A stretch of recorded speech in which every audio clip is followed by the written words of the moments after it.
Now I'd like to introduce the brave, beautiful Brynn.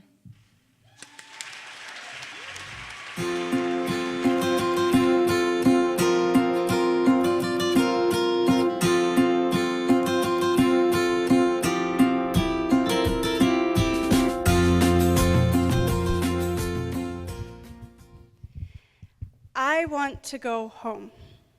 Have you ever felt those words before? Just felt like you would give anything to go home and be warm and safe? How about when you were already physically at your house? Well, for me, that has been my go-to thought since I was a little kid. Anytime I was scared or sad or felt like nothing was right at all, it would just pop into my head without me even realizing. I want to go home. It took me such a long time to figure out that those 5 little words were connected with my depression and anxiety. See, I associate home with comfort and safety, so I was connecting home with a mental and emotional feeling. I wanted to feel emotionally safe and well and loved, not to feel like I was broken or dysfunctional. Unfortunately, I began believing from an early age that I was not good enough. I felt that I was not worthy of true friendship or love. Then when I was 15 years old, I found out that my 26-year-old sister had breast cancer. She was a fighter, the strongest that I've ever known, and yet she wasn't strong enough to beat this. 2 years after she was diagnosed, we lost her. The day I found out was the hardest day of my life. It was also the day that I realized that not only had I been struggling with depression up until then, but also that it was about to get so much worse. I spent a lot of time crying, and I refused to talk about my feelings with most people. There was this large hole in my chest that ached at every moment, never relenting and never healing. I tried to hide it, the pain that I constantly felt behind fake smiles and I'm fines, but that only bottled up the hurt and made it harder and harder to make it through the days. Then 2 years exactly after my sister passed, I got the news that we lost my grandfather, who I had been quite close with.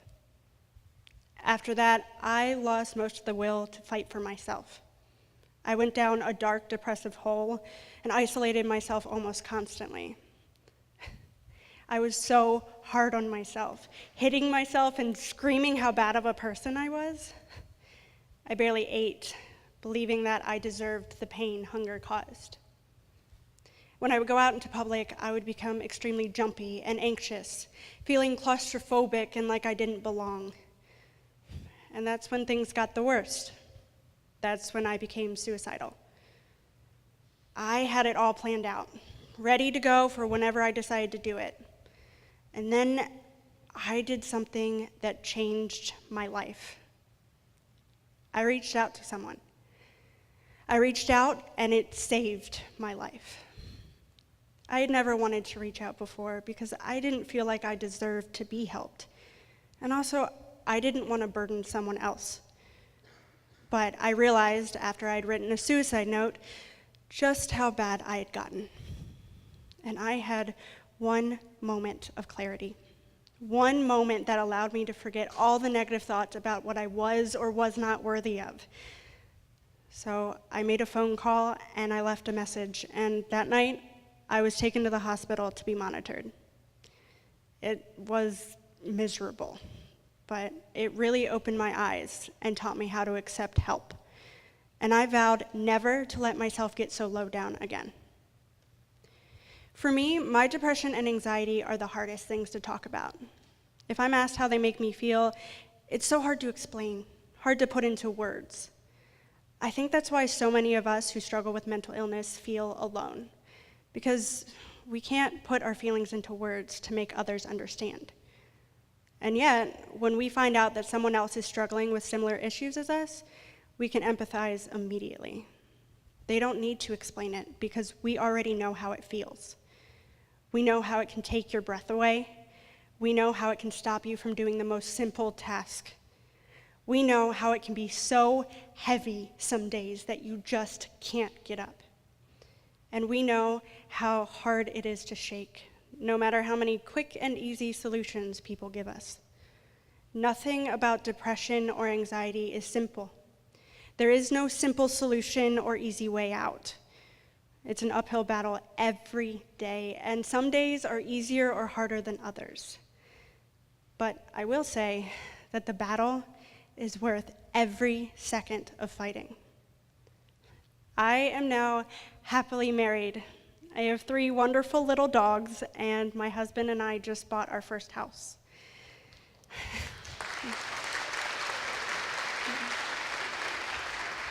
7 years ago, in the darkest part of my life, I never could have imagined that my life would be the way it is now. I never thought I would have so many supportive, amazing people in my life, or that I would be overall happy day to day. If I had gone through with my plan of suicide, I never would have experienced all the incredible things I have over the past 7 years. I never would have found home. Home for me now is a comfort because I know home is inside myself. So I'm here to tell you, as someone who has been through it, who still struggles sometimes, that it really does get better. But you have to be willing to fight and to reach out. You're not alone. There's always someone who will stand beside you and help you fight your demons. Just know that there are options, and you are never worth giving up on. You can find your own home inside yourself. Just know, I know it's hard right now, but just know that I believe in you. You are strong, you are brave, and you can do this. Thank you.